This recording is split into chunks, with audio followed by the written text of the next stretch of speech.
د لیلې دښتې تراژیدي پیښه چې د افغانستان د معاصر تاریخ په دوو پړاوونو کې له ډیرو ظلمونو او جنایتونو سره مل ده د 1980 او 1981 کلونو ترمنځ په جوزجان، بلخ او کندوز ولایتونو کې پیښه شوې او په پایله کې د اسلامي امارت د زرګونو مجاهدینو، دیني علماو او عامو خلکو وینې تویې شوې دي.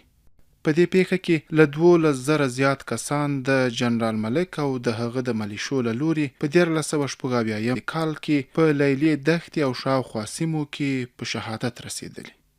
شاوخوا 9,000 کسان د جنرال دوستمي ملیشو او امریکایي ځواکونو له لوري په 1980 کال کې په لیلې دښتې او شاوخوا سیمو کې په شهادت رسیدلي دي. همدارنګه له 10,000 ډیر کسان په یادو ولایتونو او د پیښې په څیرمو سیمو کې په شهادت رسیدلي دي. د یادونې وړ ده هغه انځورونه چې په دې مستند کې کارول شوي له یو شمېر رسنیو لکه الجزیرې، اسوسییټډ پریس او ټولنیزو رسنیو څخه اخیستل شوي او ځینې د پیښې اړوند اوسمهال جوړ شوي دي.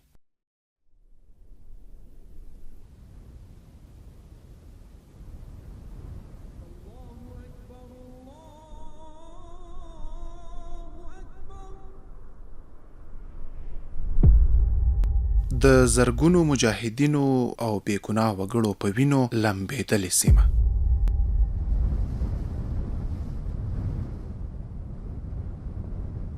د دغې دښتې غېږه تر زرګونو زیاتو بې ګوره، بې کفنه او بې لحده شهیدانو څخه ډکه ده.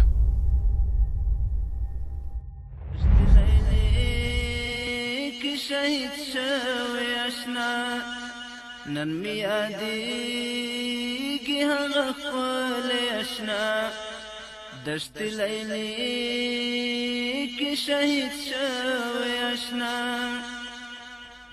ستا د یادګار کرښې مې ولیدلې ستا د یادګار